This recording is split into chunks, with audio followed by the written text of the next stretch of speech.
I didn't get it wrong. I didn't get it wrong at all when I came to Canada. And I would have said that maybe those first 5 years of my career, I should have learned the culture faster. However, I didn't know what I didn't know. There was no way I could have learned it, which is why I ended up writing the book, because I wish I got this book back then.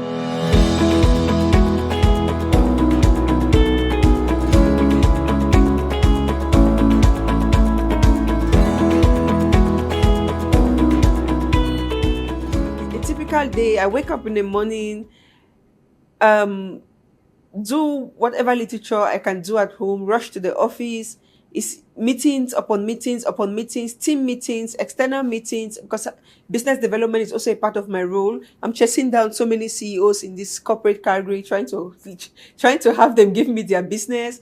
Then I also have a lot of speaking engagements because of the book. I'm either at the Newcomer Center, I'm either at SAIT talking to the business students, I'm either at University of Calgary talking to the business students, or I'm getting invited by some non-for-profit organization to talk to newcomers in Calgary. My life has been very busy. Okay, this is good. Mm-hmm. You want to try?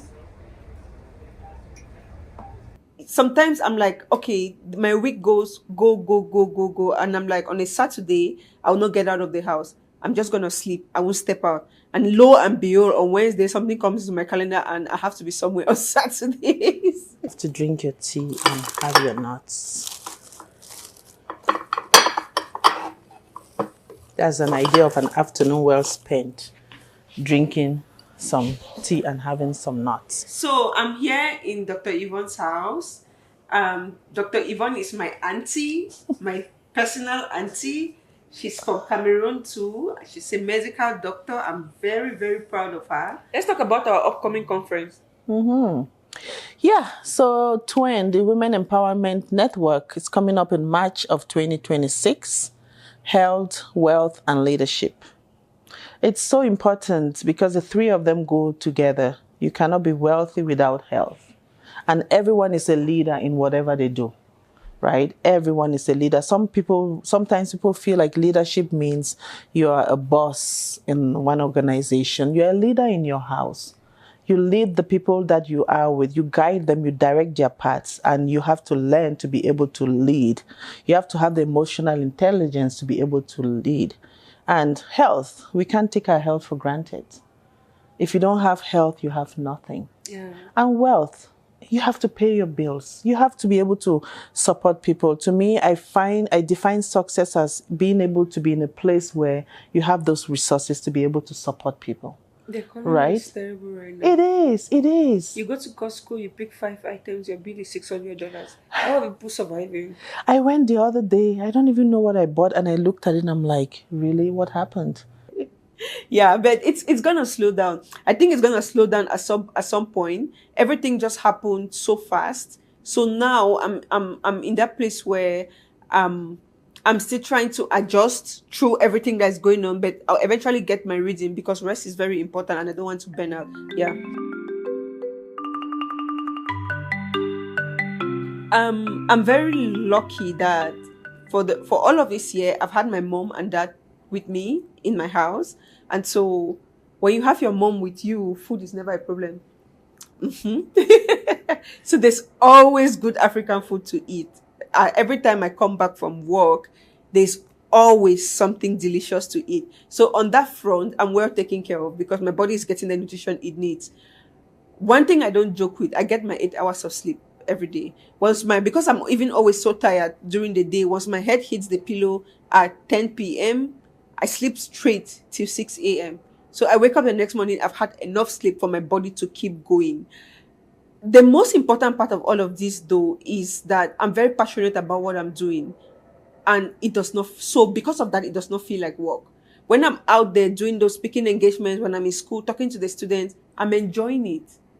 I'm enjoying it so much so that I could live from one speaking engagement to the other and I still feel very much alive because I'm passionate about what I'm doing. What was it like growing up in Cameroon? Um, Cameroon is in Africa. A lot of people think it's in Central Africa, but it's actually geographically in West Africa, politically in Central Africa. So, growing up in Cameroon is, I would say, it's not very different from growing up in Africa as a whole, because I think there's a common theme with how we are brought up back in Africa, and I'm explaining this in contrast to the life I met in corporate North America. So you're taught to believe in hard work, uh, prayers, a lot of ethical values, the do's and don'ts of life. Don't go to the club, don't smoke, don't drink, read your books, get your assignments done. You have to be a lawyer, a doctor, an accountant, an engineer, otherwise you're a failure. Um, how I even got to modeling, I don't, it's because I had a father who had a very open mind. Like the first day I told my mom I'm going to contest in a beauty pageant, she almost died. That is not what children of God do. That is, you're going to expose your body. What will God say about this? And my dad was like, let the girl's future unfold. You don't know where that is going to take her. And so I thank God for the kind of dad I had. And he was like, as long as she's not failing in school, I don't see why we should stop her from doing other activities that she loves. I just brought in that to give you an idea of the kind of home I grew in. My mom was the very traditional, you can't do this, you can't do that, your skirt cannot be above your knee, and you have to always respect elders. So that's the kind of upbringing I had. Very strict, very meticulous, very, you must be an accountant, a doctor, engineer, a lawyer, that kind of thing. And eventually, thank God for my dad and his open mind. It was actually the beauty pageant that brought me to Canada. Yeah, I came to Canada as a student. However, my first move to Canada, my first student experience was a community leadership program for leaders from developing countries. Developing countries, in my case, being Cameroon at the time, being a beauty queen that was doing a lot of community initiatives with women and girls. That's how I got invited to attend that program in Canada. So my dad was right.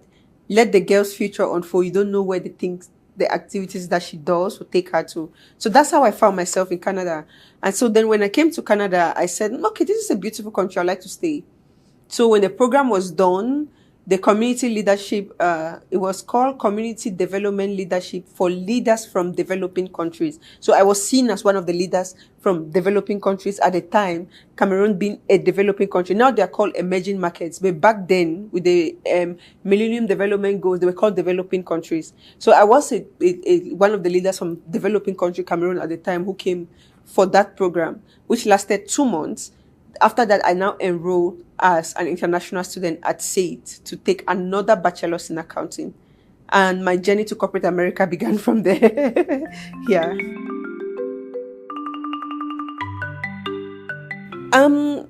Honestly, I think my first impression set in 5 years later, because usually you think, oh, your first impression comes in on day one. No.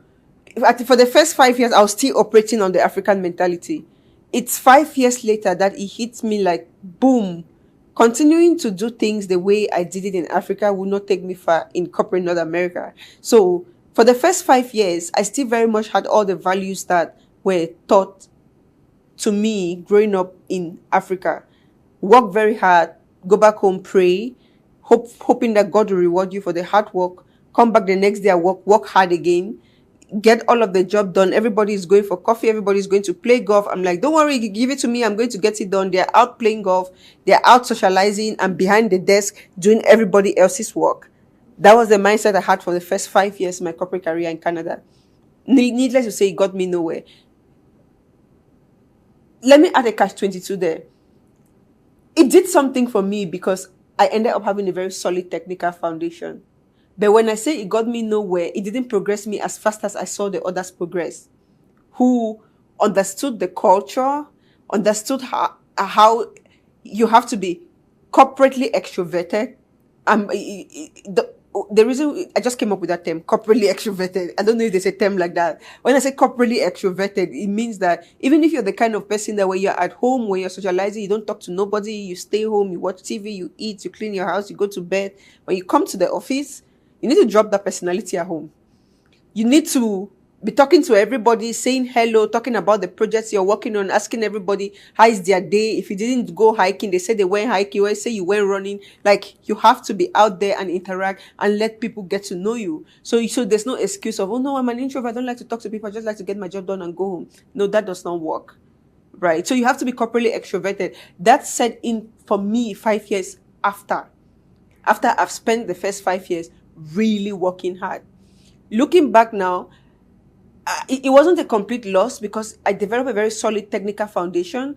But if I learned the corporate North America culture sooner, I would have been on the corporate ladder further within that 5 years than I was at that 5 year mark. I've been able to cover the gap now, knowing what I know now. However, if I knew in those first 5 years what I know now, I would have been further within the 5 years.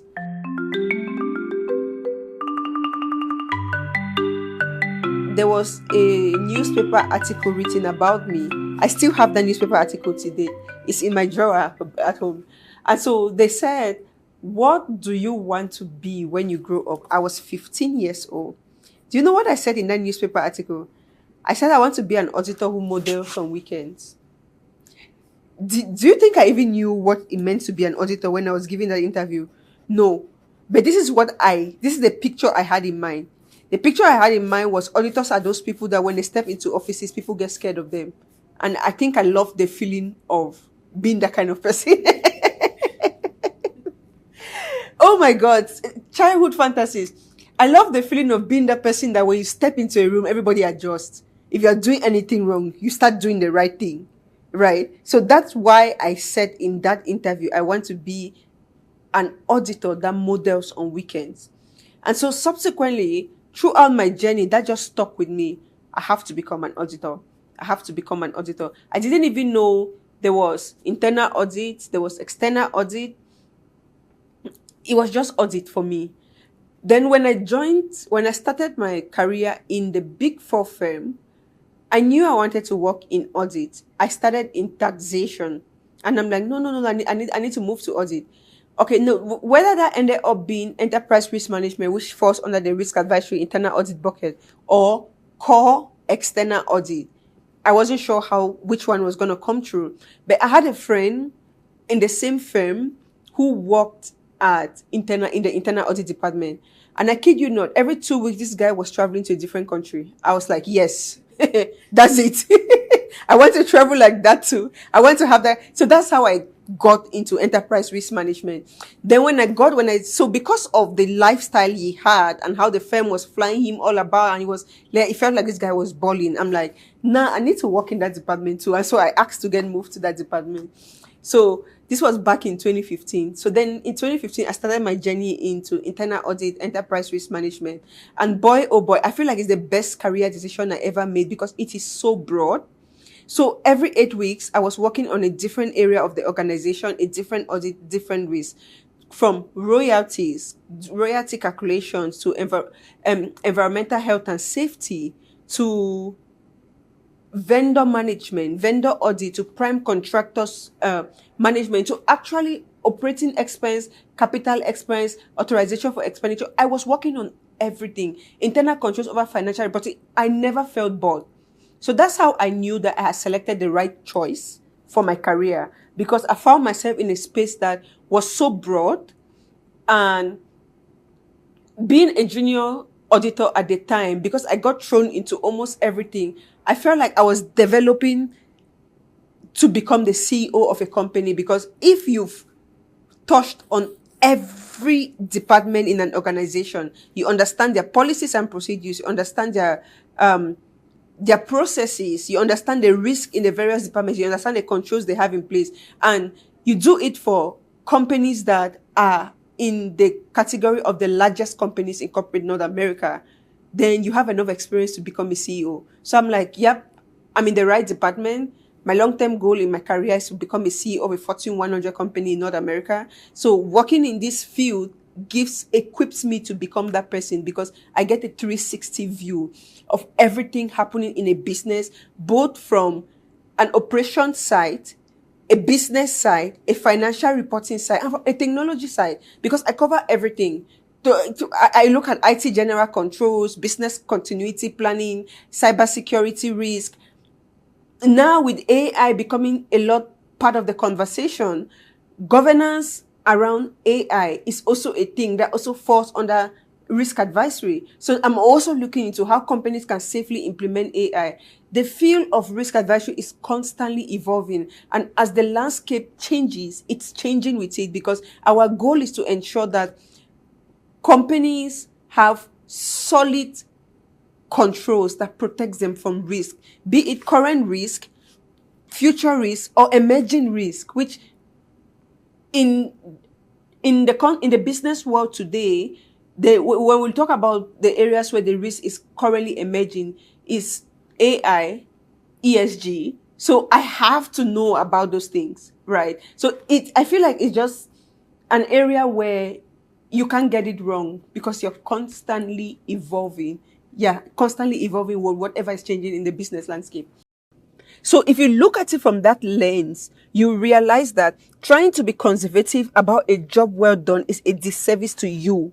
So you almost have to see the art of letting your work get known as being part of doing the work. Let it change in your mindset like that. So you have to think that my job is to get this job done, get this project completed on time, on budget, make this amount of money for the company, and tell my supervisors that I've done it. It has to become the last part of getting the job done, so that you don't feel like, okay, no, I'm not supposed to do number 4. No, you're supposed to do number 1, 2, 3, 4. How my background has contributed to my leadership style. Yeah, this is where my heritage, my upbringing, how it contributes to my leadership style is because Cameroon, Africa is a very communal setting. I tend to be a very people person and a very community person. So I believe that in order for me to go far as an individual in my career, I have to go with my community. That's how I was brought up. In Africa, they always say it takes a village to raise a child. There's a lot behind that statement. We are such communal beings. I'm not saying carry the weight of other people at your own expense, but I'm saying that it's very important to have the interests of people at hand. I am a people first leader, and there's advantages and disadvantages to that, because a company's first prerogative is to make profit. And sometimes making profit comes at the expense of people. So the reason why I'm saying this is to articulate that I'm aware of the pitfalls of my leadership style, which is more people-centric, people first, and I strike the balance when it's needed. But I tend to be more of a person who invests a lot in the development of my team, in the development of other people, in the development of my community, because I believe that when the people are well equipped, they will get the job done right. Now, does that mean that if somebody is constantly slacking on the job, constantly, and then is beginning to cost the company money, I will make a difficult decision? I will.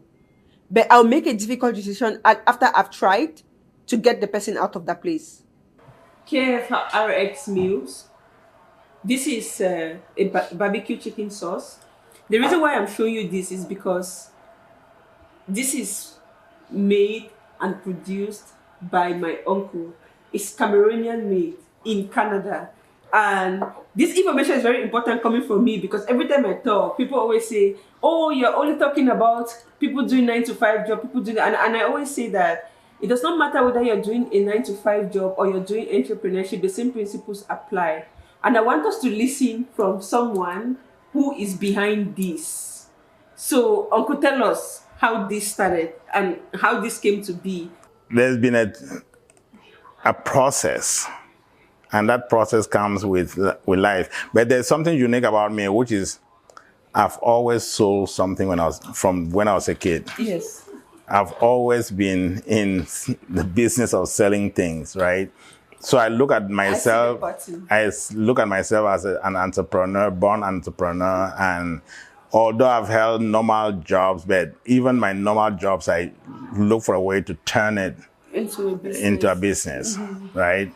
You know, a software engineer by profession with many years of experience making barbecue sauce, right? But it doesn't mean that I left my software engineering passion or career to become this. I still have that, and I have the technology company that is doing stuff bigger than even the barbecue sauce. The barbecue sauce.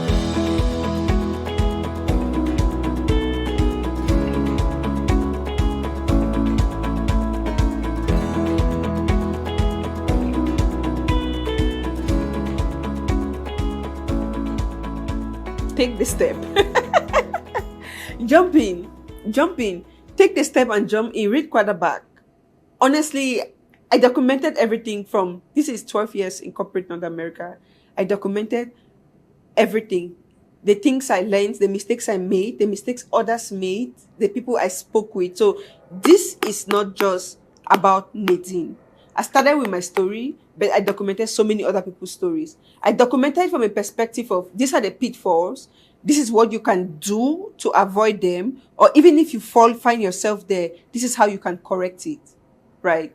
The corporate world is, the journey is there for you to take advantage of. With the right strategy, you get to the top. Yeah, with the right strategy, you get to the top. So go out there and get the wisdom. If people have put it together, put it in books, please read it, listen to it, go for the networking events, seek mentors. You need all of that, because at the end of the day, I came to realize that people like to work with people that they like.